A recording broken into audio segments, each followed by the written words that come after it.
चारों ओर सुंदर वन में उदासी छाई हुई थी। वन को अज्ञात बीमारी ने घेर लिया था। वन के लगभग सभी जानवर इस बीमारी के कारण अपने परिवार का कोई न कोई सदस्य गंवा चुके थे। बीमारी से मुकाबला करने के लिए सुंदर वन के राजा शेर सिंह ने एक बैठक बुलाई। बैठक का नेतृत्व खुद शेर सिंह ने किया। बैठक में गज्जू हाथी, लंबू जिराफ, अकड़ू सांप, चिंपू बंदर, गिलू गिलहरी, कीनू खरगोश सहित सभी जंगलवासियों ने हिस्सा लिया। जब सभी जानवर इकट्ठे हो गए तो शेर सिंह एक ऊंचे पत्थर पर बैठ गया और जंगलवासियों को संबोधित करते हुए कहने लगा, भाइयों, वन में बीमारी फैलने के कारण हम अपने कई साथियों को गंवा चुके हैं। इसलिए हमें इस बीमारी से बचने के लिए वन में एक अस्पताल खोलना चाहिए ताकि जंगल में ही बीमार जानवरों का इलाज किया जा सके। इस पर जंगलवासियों ने ऐतराज जताते हुए पूछा कि अस्पताल के लिए पैसा कहाँ से आएगा और अस्पताल में काम करने के लिए डॉक्टरों की जरूरत भी तो पड़ेगी। इस पर शेर सिंह ने कहा, ये पैसा हम सभी मिलकर इकट्ठा करेंगे। ये सुनकर कीनू खरगोश खड़ा हो गया और बोला, महाराज, मेरे 2 मित्र चपकवन के अस्पताल में डॉक्टर हैं, मैं उन्हें अपने अस्पताल में ले आऊंगा। इस फैसले का सभी जंगलवासियों ने समर्थन किया। अगले दिन से ही गज्जू हाथी व लंबू जिराफ ने अस्पताल के लिए पैसा इकट्ठा करना शुरू कर दिया। जंगलवासियों की मेहनत रंग लाए और जल्दी ही वन में अस्पताल बन गया। कीनू खरगोश ने अपने दोनों डॉक्टर मित्रों वीनू खरगोश और चीनू खरगोश को अपने अस्पताल में बुला लिया। राजा शेर सिंह ने तय किया कि अस्पताल का आधा खर्च वे स्वयं वहन करेंगे और आधा जंगलवासियों से इकट्ठा किया जाएगा। इस प्रकार वन में अस्पताल चलने लगा। धीरे धीरे वन में फैली बीमारी पर काबू पा लिया गया। दोनों डॉक्टर अस्पताल में आने वाले मरीजों की पूरी सेवा करते और मरीज भी ठीक होकर डॉक्टरों को दुआएं देते हुए जाते। कुछ समय तक सब कुछ ठीक ठाक चलता रहा, परंतु कुछ समय के बाद चीनू खरगोश के मन में लालच बढ़ने लगा। उसने वीनू खरगोश को अपने पास बुलाया और कहने लगा, यदि वे दोनों मिलकर अस्पताल की दवाइयां दूसरे वन में बेचे तथा रात में जाकर दूसरे वन के मरीजों को देखे तो अच्छी कमाई कर सकते हैं और इस बात का किसी को पता भी नहीं लगेगा। वीनू खरगोश पूरी तरह से ईमानदार था, इसलिए उसे चीनू का प्रस्ताव पसंद नहीं आया और उसने चीनू को भी ऐसा न करने का सुझाव दिया।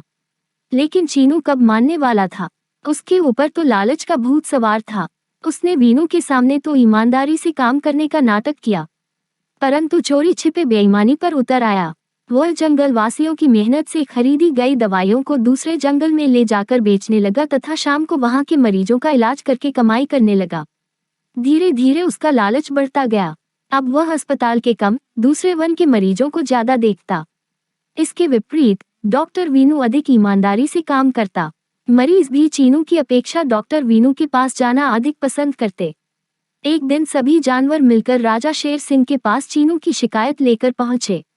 उन्होंने चीनू खरगोश की कारगुजारियों से राजा को अवगत कराया और उसे दंड देने की मांग की। शेर सिंह ने उनकी बात ध्यान से सुनी और कहा कि सच्चाई अपनी आंखों से देखे बिना वे कोई निर्णय नहीं लेंगे, इसलिए वे पहले चीनू डॉक्टर की जांच कराएंगे, फिर अपना निर्णय देंगे। जांच का काम चालाक लोमड़ी को सौंपा गया, क्योंकि चीनू खरगोश लोमड़ी को नहीं जानता था। लोमड़ी अगले ही दिन से चीनू के ऊपर नजर रखने लगी।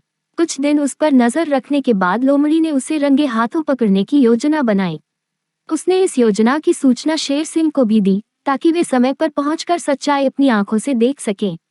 लोमड़ी डॉक्टर चीनू के कमरे में गई और कहा कि वह पास के जंगल से आई है। वहां के राजा काफी बीमार हैं, यदि वे तुम्हारी दवाई से ठीक हो गए तो तुम्हें मालामाल कर देंगे। ये सुनकर चीनू को लालच आ गया। उसने अपना सारा सामान समेटा और लोमड़ी के साथ दूसरे वन के राजा को देखने के लिए चल पड़ा।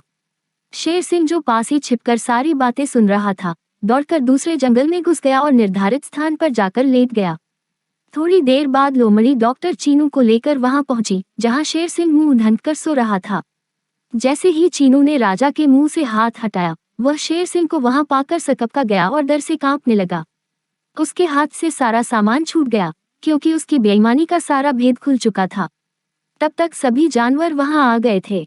चीनू खरगोश हाथ जोड़कर अपनी कारगुजारियों की माफी मांगने लगा।